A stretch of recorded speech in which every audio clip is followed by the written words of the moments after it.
part of developing Second Life is that it taught me how to, or gave me the opportunity to come up with concepts to help people learn new and exciting ways to help a student learn a concept and to help a faculty member teach a concept in a totally different new light. That's probably my favorite thing about Second Life. I will give you a little background of myself. I worked as a public health nurse for Brown County Community Health prior to becoming a faculty member.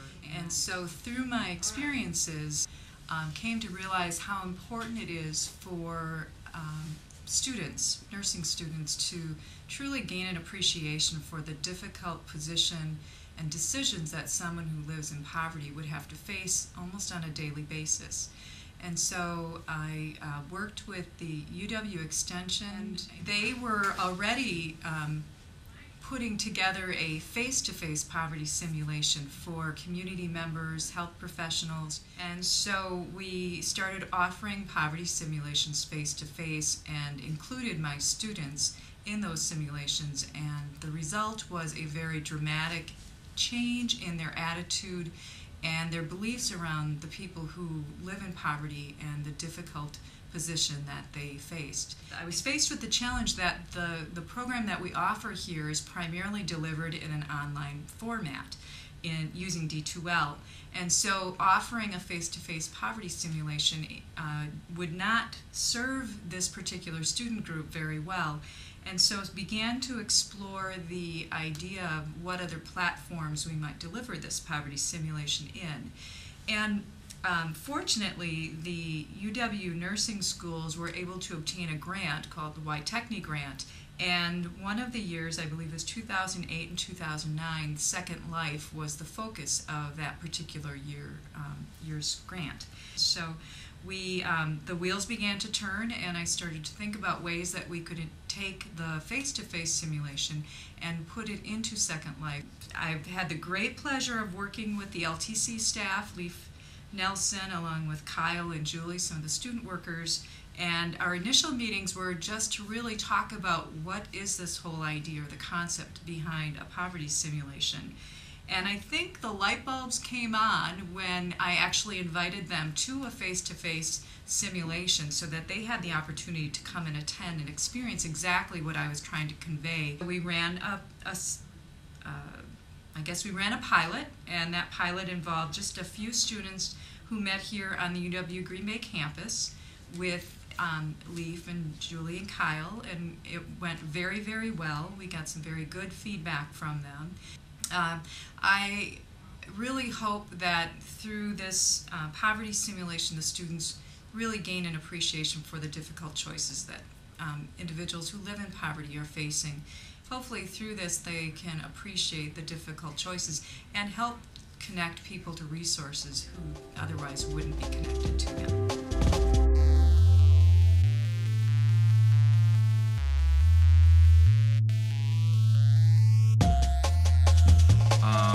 We've been doing a lot of scripting and creating basically a simulation within the simulation, and it's something different. The script is basically a network of scripts that work together to create the simulation, and we're keeping track of everything from money to checking accounts, banking accounts, food, health.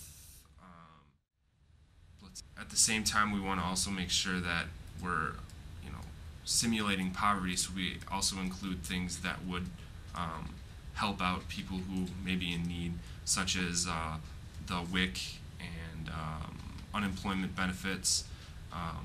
We also have implemented a job search script where the avatars will go and look for a job.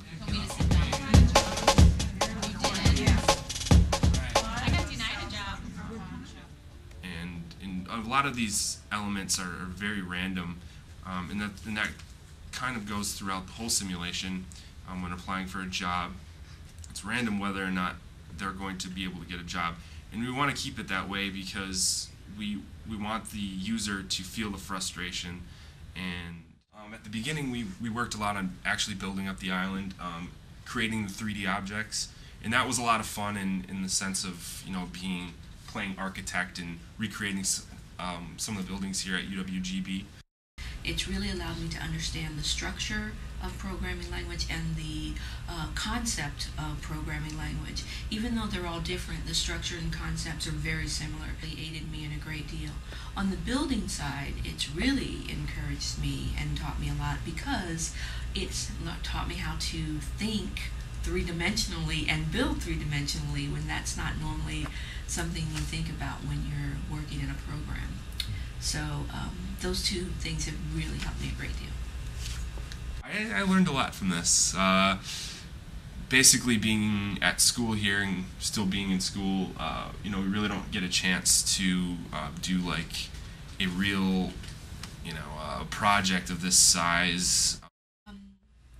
Another exciting thing that I really enjoyed about Second Life was building something from scratch and being able to use your complete imagination. Your mind could think of any single concept or design, and you could try to do it. There was no limits, no bars hold back. You could just go for it.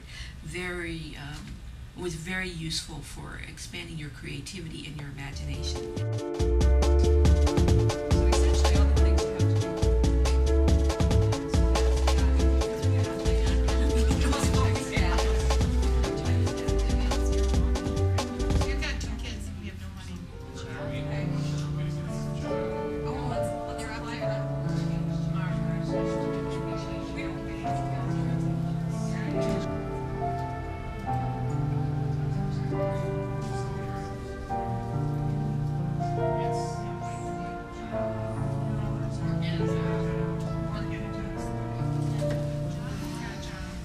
How many of you got a job?